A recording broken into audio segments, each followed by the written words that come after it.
here ulit. So yun guys, gagawin naman natin tong electric fan na to. Ito ay isang 110.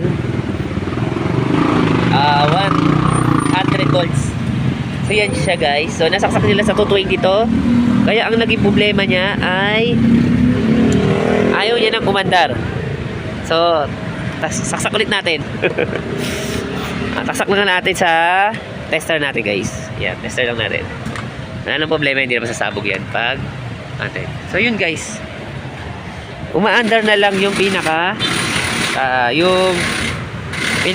synchronous niya. Ayun o, kung mapapasin siya, may power siya, pero ayaw na umandar ng fan. Ayun o, ayaw na umandar ng fan. Ang umaandar na sa kanya synchronous. Ayan. So tingnan natin guys kung ano nangyari dito. So ipapariwain ba natin o magpapalitan tayo ng motor na 110, pero wala tayong makukuha ng ganyang motor. Sa tingin ko yung 110 na yan o. Ang umaandar na sa kanya ay synchronous na lang. Ayan o, umaandar siya eh. Ayan.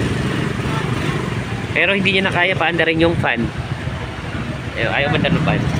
So tingnan natin guys, balikan ko kayo kung ano pwede mangyari, no? So tanggal pala nito, iikot nyo. Ayan yung lock oh. Nakalaki yan, ikot nyo pa para mapunta doon sa yun.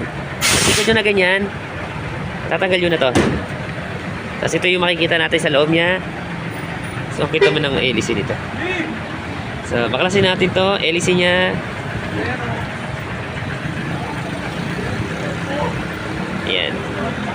Tapos tingnan natin yung motor nito, kung anong pwede. Kung ipapariway natin para maging 220 na siya, kahit hindi na, pwede na siya isaksak sa 220 natin, no? So sana mapariway natin to, no? So yun yung mga tuloy nyo guys. Paklase ko muna to at babalikan ko kayo.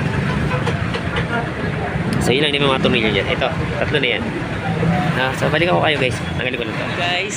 Ito yung tinanggal natin dito. Yan, nakalagay yan dyan. So tinanggal ko lang to. Tapos ito sa likod. So ito yung makikita natin guys. So ito, sunog na yung motor nya. Ayun o, sunog yan. Sunog yan eh. So tingnan natin guys kung mapapariway natin to, no? 1, 2, 3 rin to. So tingnan natin guys kung kaya mo pariwayin to. So baklasin ko lang to. Ano yung nangyari? Tinanggal ko yung motor nya. Ito yung motor nya. So try mo natin ipariwayin to. Tingnan natin kung kaya, no? So yan yung motor nya. Videoan natin para meron tayo ipapakita sa may-ari kung sakaling tanungin niya kung ano yung sira, no? Yan yung LC. Ito yung pinaka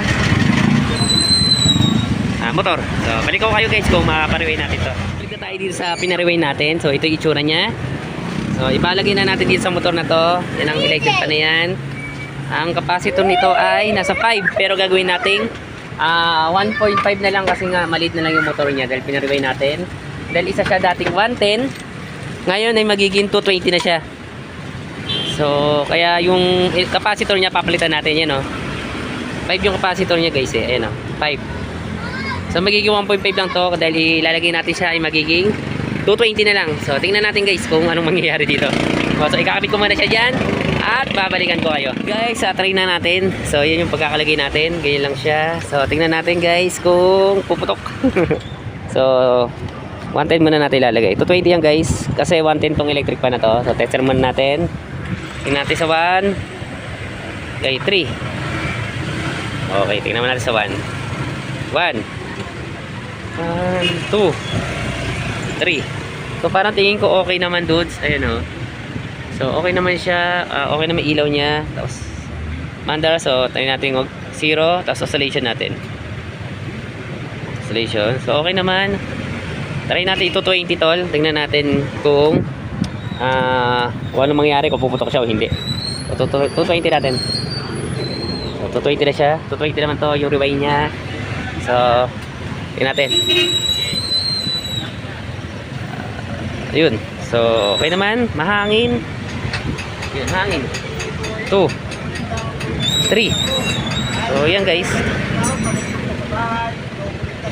3. So okay naman. So malakas. So yan na. Yan na siya. Yung capacitor niya ay 1.2. Dati siya sa 5. Ayan guys, sa 5 niya. Dahil nga 110 to, kaya 5 yung UF na capacitor to, kaya ganito kaliit. Ayan. So, okay na guys. Assemble ko lang to at babalikan ko kayo. So, tingin ko okay naman. Hindi naman siya nagloloko. Dapat to, uusok na kung sakaling sira yung siguranos niya, no?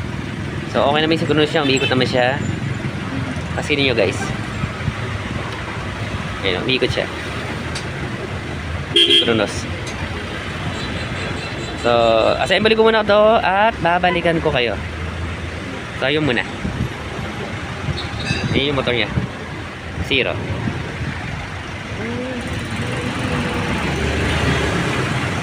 Okay guys. Balikan ko kayo. Okay na tong electric pan na to. 110 yan guys, kung makikita nyo. Ito na, ito 110. Yan 110 AC. So ginawa na natin siya 220. Dahil nga daw ay saksak nila sa 220 to. So saksak natin sa 220. Kumanda na agad ah. Iwan muna natin para naman nakakatuwa.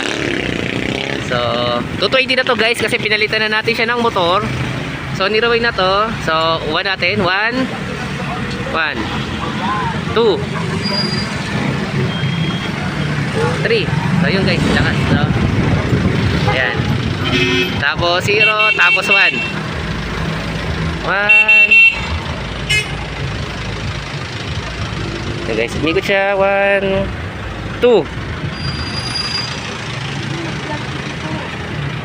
3. Yun guys.